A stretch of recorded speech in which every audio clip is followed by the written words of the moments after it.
भगवान के गुण, भगवान की लीला, ये सब सुनने में आए। क्योंकि महात्माओं के पास क्या मिलेगा?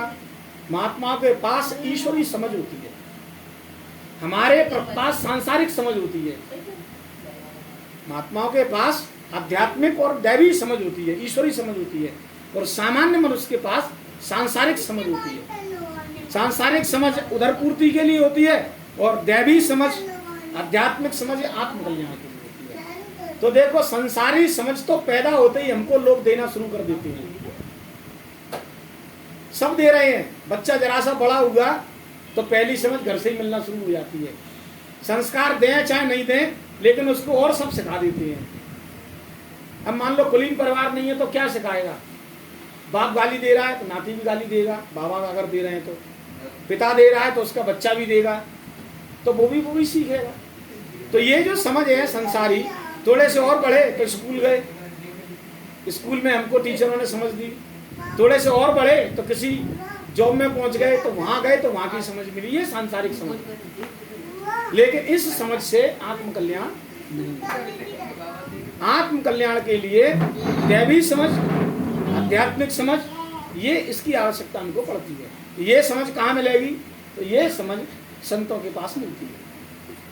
इसलिए पहला भक्ति का सोपान है, प्रथम भक्ति संतन का संग। जब संत का संग हो जाएगा तो क्या प्राप्त होगा? बोले तू सर मम रति कथा प्रसंगा। भगवान कह रहे जब संत की शरणागत बैठोगे तो आपको संतों के द्वारा मेरी लीला, मेरे गुण, मेरी क्रियाएं, ये सब आपको सुनने में आएंगी। संतों के द्वारा समझने समझाने में आएंगी।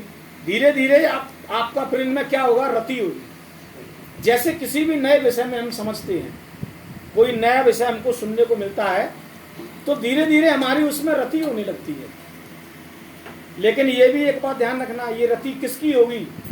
जिसके अंदर जिज्ञासा होगी। जिज्ञासा नहीं होगी तो रति नहीं होगी। आप सत्संग के प्रति जिज्ञासु हो, इसलिए आपकी रति हो रही है। नहीं तो एक दिन आते, दूसरे दिन नहीं आते। दुआ में अरविंद तिवारी पे नहीं सुनेंगे, हमें काले में देना।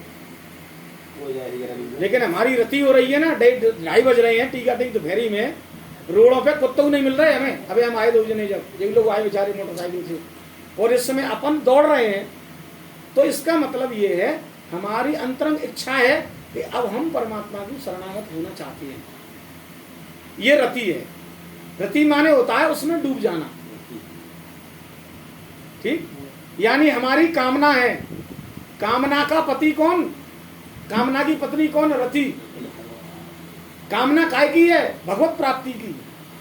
तो पत्नी सहयोग कर रही है, पत्नी सहयोग कर रही है, लाके बिठा दिया उसने यहाँ और कह रही है सुनो अब इसको। तो प्रथम भक्ति संतन कर संगा, दूसर मम रति, माने डूब जाओ उसमें। और क्या? कथा प्रसंग।